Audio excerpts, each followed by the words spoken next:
ఈ ఎంపీ ఎలక్షన్‌లో కొన్ని అంటే మేజర్‌గా ఒక కొన్ని నియోజకవర్గాలని బీజేపీ క్యాండిడేట్‌ని గెలిపించే బాధ్యత రేవంత్ రెడ్డి తీసుకున్నాడని చెప్పేసి వాదన వినిపిస్తుంది. దీన్ని ఎట్లా చూడొచ్చు? 100కు 100% సార్. ఒకటి నేను చెప్తా, బీజేపీ కాంగ్రెస్ వేరే రాష్ట్రాల్లో ఏ రకంగా ఉన్నాయో నేను చెప్పలేను, కానీ మన రాష్ట్రంలో 100% ఈ మిత్రపక్షాలే. అంతే. ఎందుకంటే ఉదాహరణకు హుజరాబాద్ ఎలక్షన్ చూడండి. హుజరాబాద్ వాడిని చెప్పిన వాడు కామెడీని తీసుకొచ్చి పెట్టిండ్రు. వాడు నేను వాడతా అని కామెడీ పీస్ లెక్క వచ్చిండు. వాడు వసూలు చేసుకున్నాడు. 3000 ఓట్లు పట్టుకొని సపరేట్గా పోయిండు. వానికి ఏదో ఇవాళ ఇనం పడేస్తే దాన్ని పట్టుకొని ముడుస్తూ ఉన్నాడు. నిన్నగా మొన్న చూసిరు వాడు ఎంత కామెడీనో. మీ మిర్రర్లోనే నేను ఒక వీడియో పెడితే దగ్గర 2 లక్షలు క్రాస్ అయినాయి చూస్తుంటే వాడిని ఎంత కామెడీగా చూసుకుంటూ చూడండి. వాడు ఒకటి. దాని తర్వాత దుబ్బాకలో కూడా కాంగ్రెస్ పార్టీ రఘునందన్కే చేసింది. దాని తర్వాత మునుగోడు, దాని తర్వాత నాగార్జున సాగర్. ఇక్కడ ఖచ్చితంగా 100% వీళ్ళిద్దరు అలయన్స్ లోనే ఎప్పటిదాకా కొట్లాడిండ్రు.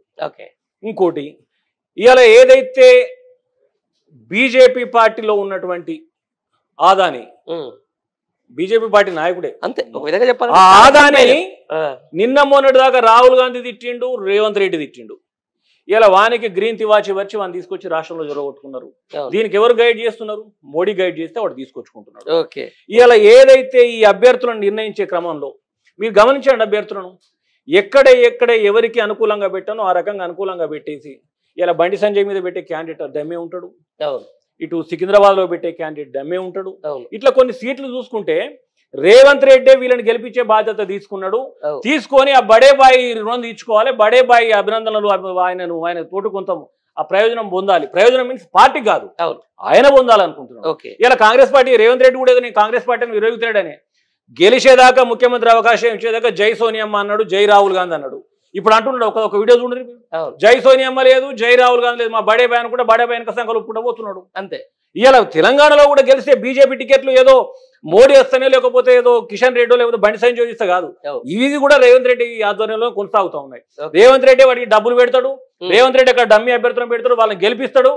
అవి బడే బాయ్ దగ్గరికి పోతాడు. ఇక మీ ఎంపీ అభ్యర్థులను గెలిపేయడానికి 100% కృషి చేసినా నా సంగతి ఏందని అనుకుంటాడు. ఆయన పోయి సంకలం చేస్తాడు తప్పితే ఇలా బీజేపీ కాంగ్రెస్ వేరు అని చెప్పి నేను ఏ రోజు అనుకోను. రైట్, ఇదే విషయం చెప్తున్నాడు. అంటే ఆత్మగౌరవం అనేది మనకు తెలంగాణ ప్రజలకు ముందు నుంచి కూడా అసలు కొట్లాడినము, తెలంగాణ తీసుకొచ్చినాము, లేకపోతే ఉద్యమం చేసినట్టు కూడా ఆత్మగౌరవం విషయం.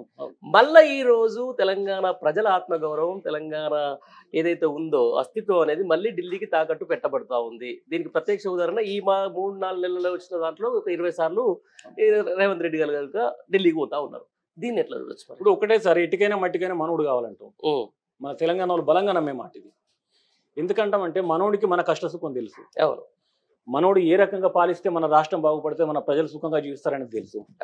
ఇవాళ ఏదైతే ఢిల్లీలోనో గుజరాత్లోనో ఉన్న నాయకులకు తెలంగాణ మీద ఎందుకు శ్రద్ధ ఉంటుంది సార్? గతంలో కాంగ్రెస్ పార్టీ జాతీయ నాయకత్వం తెలంగాణకి ఏం మేలు చేసిందో తెలుసు. ఇవాళ గుజరాత్ నాయకత్వం తెలంగాణకి ఏం మేలు చేసిందో తెలుసు. ఇవాళ ఈ 10 ఏళ్లలో తెలంగాణకు రూపాయి వదలని ఈ నాయకులు తెలంగాణ అభివృద్ధి చేస్తారా నాశనం చేస్తారో మనకు తెలుసు. ఇప్పటి వరకు కేసీఆర్ గారు ఉన్నారు కాబట్టి తెలంగాణ రాష్ట్రం ఇట్లున్నది. ఎప్పుడైతే కేసీఆర్ గారు ముఖ్యమంత్రిగా పక్కకు జరిగినరో ఇవాళ కృష్ణ బేసిన్ మీద హక్కులు తీసుకుపోయి ఆయన చేతిలో పెట్టి వస్తాడు. ఇవాళ ఆదాని అంబానీలు యథేచ్ఛగా తెలంగాణ రాష్ట్రానికి వస్తూ ఉన్నారు. రేపు ఏది 10 ఏళ్లలో రైతులకు కరెంటు మీటర్లకు మోటార్లకు మీటర్లు పెట్టమంటే కేసీఆర్ గారు అసలు తలొగ్గలేదు.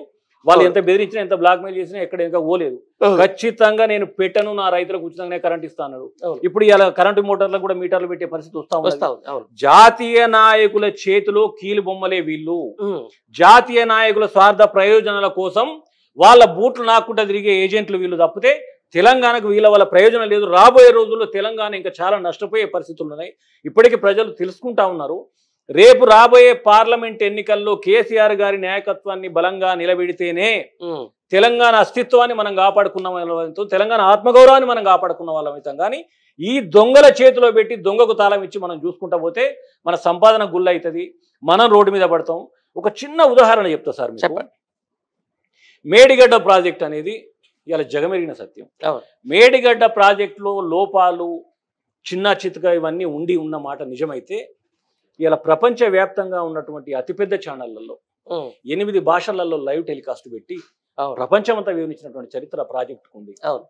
ఈ సన్నాసులకు ఆ ప్రాజెక్టు విలువ తెలియదు. ఇలా ఏదైతే నిన్నగా మొన్న కూడా నేను ఒక చిన్న వీడియో చేసిన మీరు చూసుంటారు. మా దగ్గర నేను మంచిర్యాలలో ఉంటాను.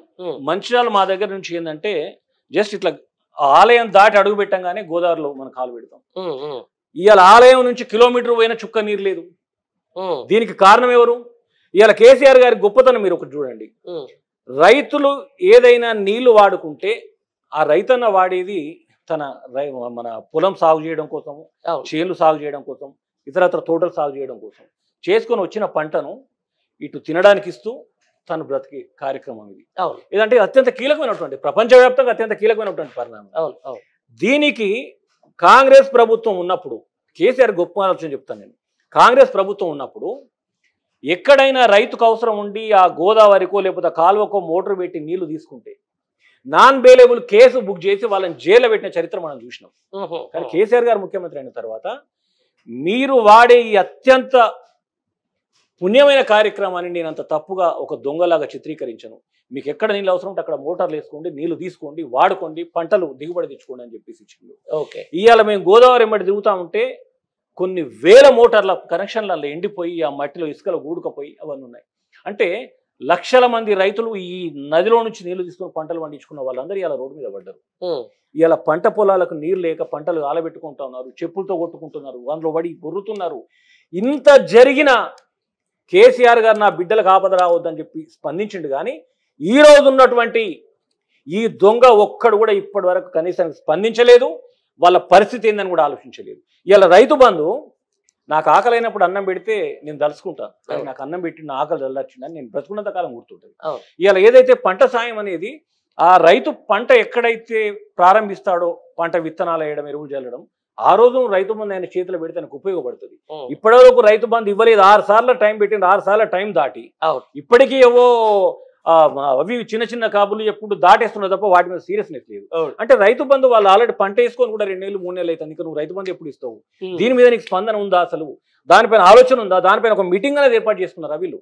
అంటే కేసీఆర్ అనే నాయకుడు తెలంగాణ ఇళ్లల్లో తనొక కుటుంబ సభ్యుడు, తెలంగాణ రైతులు గర్వంగా బతుకుతే తను గర్వపడ్డాడు, తెలంగాణ రైతుల ముఖం తెల్లబడితే అబ్బా నా బిడ్డలు సుఖంగా బ్రతుకుతున్నారు అన్నాడు.